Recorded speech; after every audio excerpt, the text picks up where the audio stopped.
Good morning. I'm Michelle Becker. I'm the director of the Queens Making Strides Against Breast Cancer Walk, and we're here today at Anton's Catering Hall, kicking off our season for Strides. We have about 600 people here today, all team leaders, getting ready for our walk that will take place on October 19th in Flushing Meadows Park. So today, our team leaders are here to learn how they can fundraise for the cause for breast cancer. I'm so excited that you're joining us here today. I go to a lot of these Strides breakfasts. It's one of my favorite events that we do at the American Cancer Society. And for me, the impact never fades. This is our chance to acknowledge the strong, inspirational women who have courageously fought breast cancer. It is time to remember those we have lost to the disease, and it is our moment to figure out our individual role in the fight to end cancer. In every fight, there are losses. Every one of them is heartbreaking for those who love them. And I think it's only right that we start today by taking a moment of silence to remember those who are no longer with us.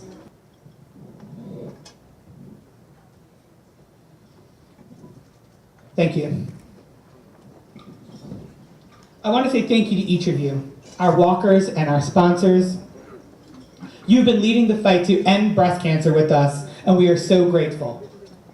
The research breakthroughs we have made, the programs that we are able to implement, and the many lives that we have saved from breast cancer are thanks to the dollars our walkers and sponsors have raised through the Making Strides Against Breast Cancer Walk. It is quite simple. Without you, none of what we're about to talk about this morning would be possible. Last October, more than 12,000 walkers right here in Queens. And if I know anything about our partners here in Queens, it's that we want to do a little bit better this year. Let's talk about actions we all need to take to end breast cancer and how we can make an impact. I know that in order to be here this morning, you have to set aside your day-to-day responsibilities.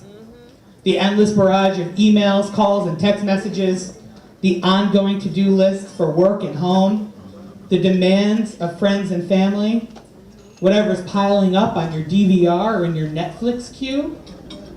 If you're not watching Orange is the New Black, man, you gotta get on that. Things get wild.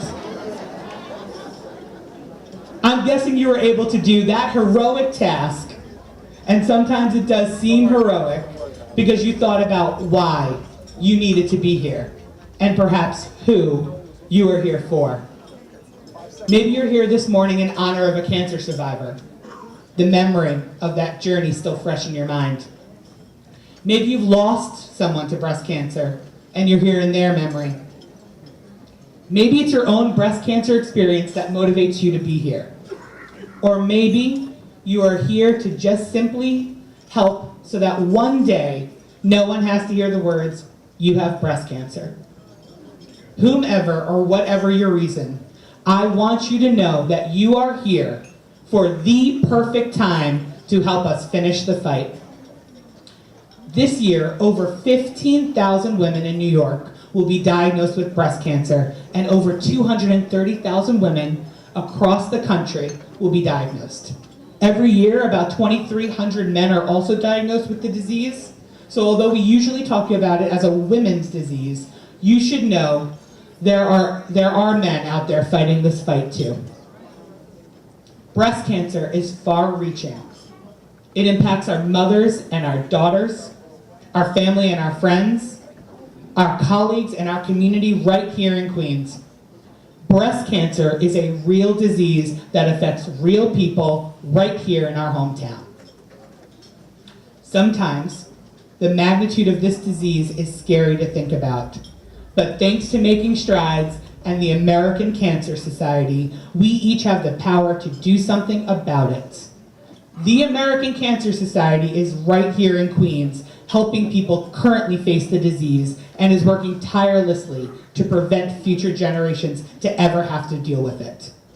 Thanks to the work we and our partners have done, death rates from breast cancer have declined more than 34% since 1989. I know you have a lot of choice when deciding how to invest the limited time you have to help. So why choose the American Cancer Society? Why walk in making strides against breast cancer? We don't have time to talk about everything, and as you may have noticed so far, I could talk for a long time. But I want to give you a snapshot of the tremendous reach and impact of the American Cancer Society. It's actually my favorite part of the program because as somebody who works at the American Cancer Society, it's not every day I get to stand in front of a room of 1,000 people or more and tell them why I am so proud of the work that I get to do. If you need someone to talk to about breast cancer, your breast cancer diagnosis, or that of a loved one, day or night, anytime, we are here. Money raised through Making Strides events helps our trained cancer information specialists answer 1 million calls to our helpline every single year. That helpline is open 24 hours a day, 7 days a week, 365 days a year. If you need a free place to stay while getting breast cancer treatment that is far from home, we are here. The American Cancer Society saved patients $23.5 million in lodging costs last year alone through our network of beautiful Hope Lodges across the country. Thank you. If you have been diagnosed with breast cancer and you need someone to talk to who has been there before, we are there. Last year we connected more than 72,000 women newly diagnosed with breast cancer to a breast cancer survivor through our Reach to Recovery program. We got some Reach to Recovery volunteers here. Thank you very much, ladies. For people who need access to life-saving mammograms, we advocate for you. The American Cancer Society helped to establish mammography as a life-saving screening tool. And our nonprofit advocacy affiliate, which we'll be talking about later, the American Cancer Society Cancer Action Network, has helped more than 4.5 million women get access to them. Our research is second to none. Our funded researchers invented life-saving drugs such as Herceptin and tamoxifen, which many of you unfortunately are probably familiar with. We've invested, we did not invent the money, we invested it. We've invested more than $84 million in breast cancer research to date.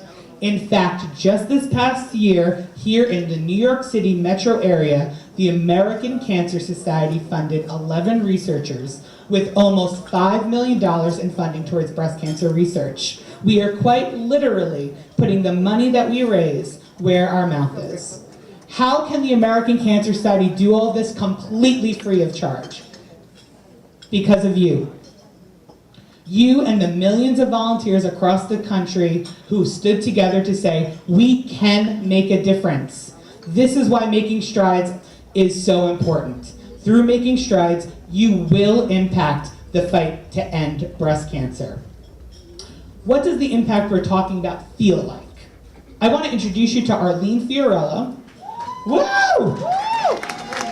Arlene is here to share firsthand the importance of providing comprehensive support to patients and caregivers. Please welcome Arlene. Nilda has your mic, Arlene.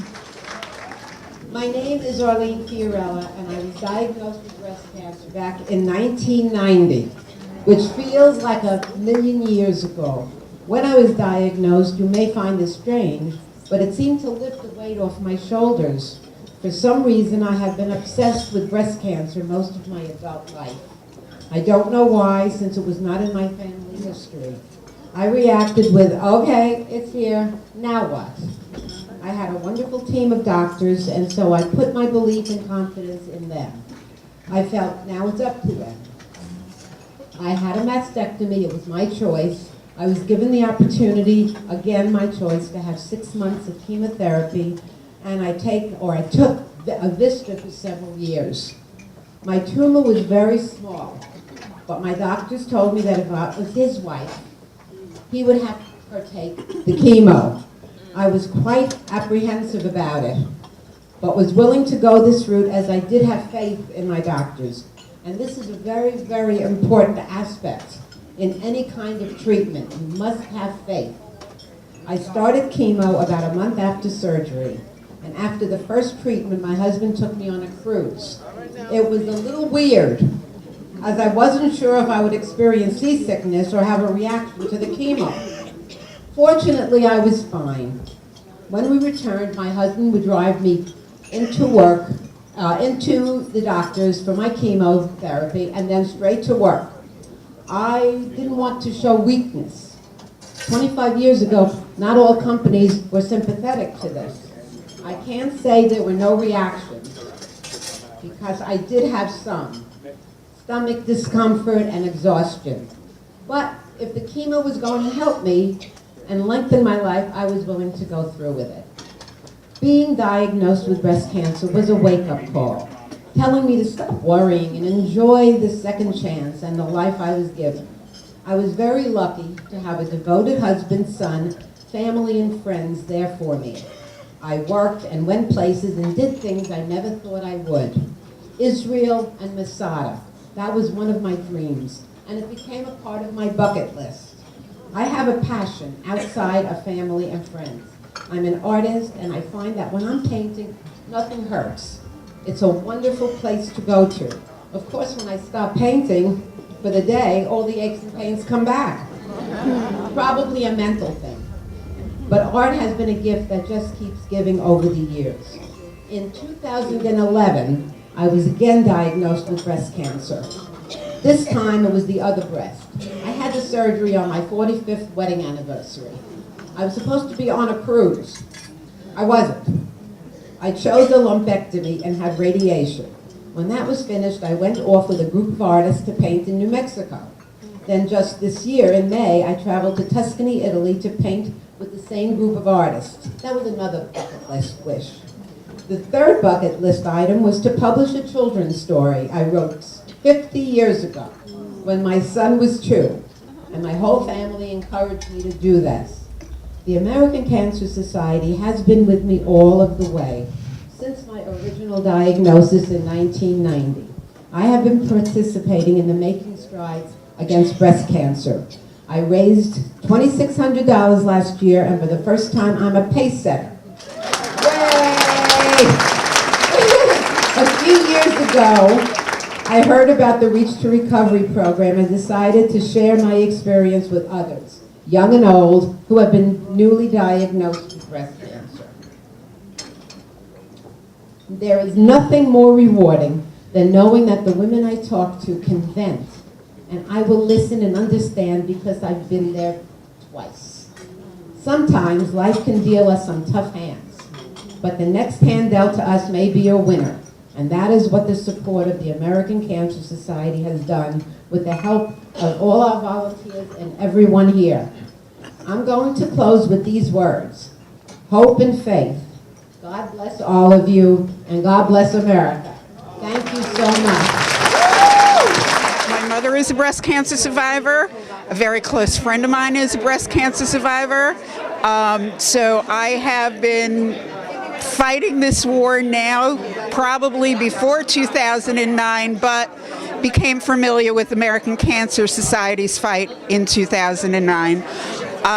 When I look around, and last year when I was at the actual event, we ran out of survivor t-shirts, which means we're getting more and more survivors every year, so our money is going to the right place, and it's just, I think, one of the best events that I can participate in.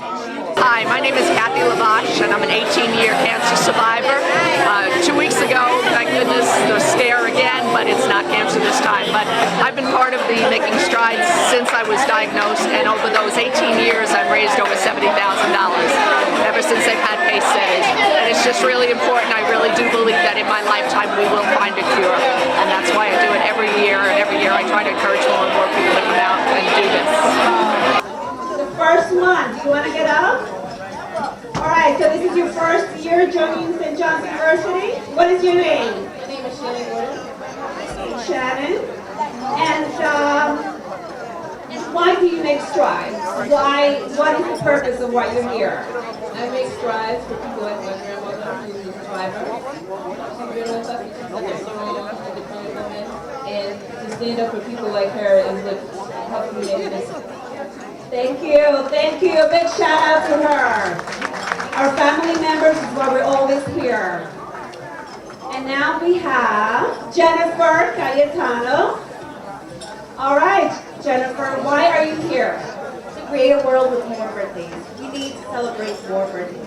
Woo! A shout out to that. All right. I'm a 24 years breast cancer survivor. Woo! 24 years cancer survivor. All right.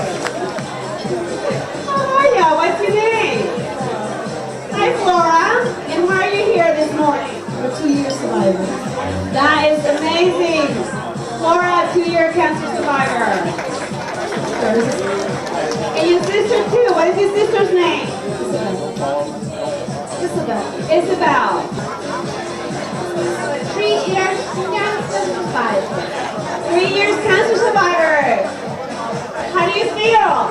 Thank God I'm feeling good today. Enjoy my breakfast. Beautiful. Thank you for supporting the American Cancer Society. Thank you so much. Hello, I'm Natisha Moore.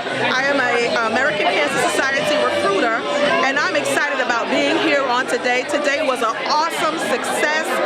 We had I believe, over 500 women and men that gathered here today, and we're just excited about what October's going to bring. Everyone is geared up, and we're excited, and we urge you to get involved as well. You can always look at our website to see more information. We can always use more people in this fight. Thank you so much for joining the fight.